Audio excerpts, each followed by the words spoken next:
Après plusieurs semaines d'absence, la boîte à secrets a fait son retour en prime time sur France 3 pour ouvrir l'année 2026. Fidèle à son ADN, l'émission mise sur l'émotion brute, les surprises et les souvenirs soigneusement préparés par les proches des invités. Pour ce premier rendez-vous de l'année, Faustine Bollard reçoit 3 personnalités issues d'univers différents, Julien Clerc, Julie Zenati et Antoine Duléry. 3 parcours différents réunis par le fil des souvenirs.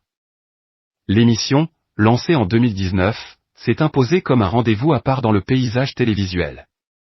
Ici, pas de promotion tapageuse ni de compétition. Le temps est donné à la parole, à la mémoire et aux émotions vraies. Mais c'est bien autour de Julien Clerc que se cristallise l'un des moments les plus marquants de la soirée. Figure incontournable de la chanson française, l'artiste se prête au jeu des confidences sans se douter qu'une surprise d'une ampleur toute particulière l'attend. Une surprise qui va profondément le toucher et rappeler la force des liens tissés au fil des décennies. Très vite, l'animatrice prépare le terrain. Face à Julien Clerc, elle glisse, mystérieuse, « Je crois que vous allez être très ému en découvrant cette boîte », avant de lui demander avec un sourire complice, « Est-ce que vous me faites confiance ?» L'artiste acquiesce, loin d'imaginer l'ampleur de ce qui l'attend. Ce moment précis va dépasser tout ce qu'il avait pu anticiper.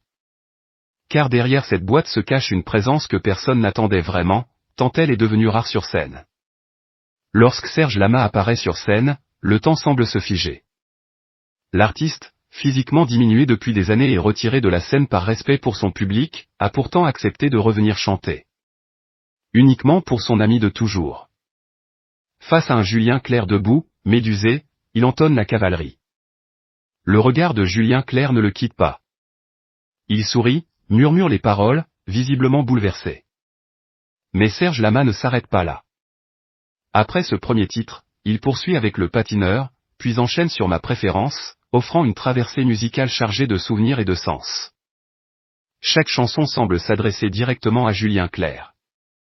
Comme un dialogue chanté entre 2 hommes liés par des décennies d'amitié.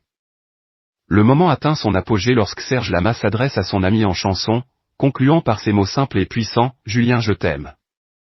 Sur l'écran apparaît alors une photographie d'archives, les 2 artistes, jeunes étudiants, posant fièrement avec leur diplôme de l'Académie Jules Gros, sourire aux lèvres.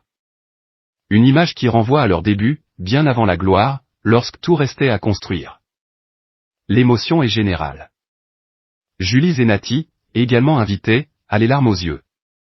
Sur le plateau, personne ne cherche à masquer ce bouleversement collectif. Julien Clerc, la voix légèrement tremblante, se tourne vers Faustine Bollard et confie, « Alors là, c'est vraiment parce que je vous ai dit que je ne pleurais pas, mais j'étais pas loin. » Puis, regardant Serge Lama, il ajoute avec une sincérité désarmante, « Je ne veux pas que tu arrêtes. » C'était merveilleux. Ce moment suspendu rappelle pourquoi la boîte à secrets occupe une place à part dans le paysage télévisuel. Côté audience, ce nouveau numéro de la boîte à secrets a réuni 1,57 million de téléspectateurs, soit 9,3% de part d'audience, plaçant France 3 en 4e position de la soirée. Un score en légère progression par rapport à la semaine précédente dans la même case, confirmant la fidélité du public à ce rendez-vous porté par Faustine Bollard.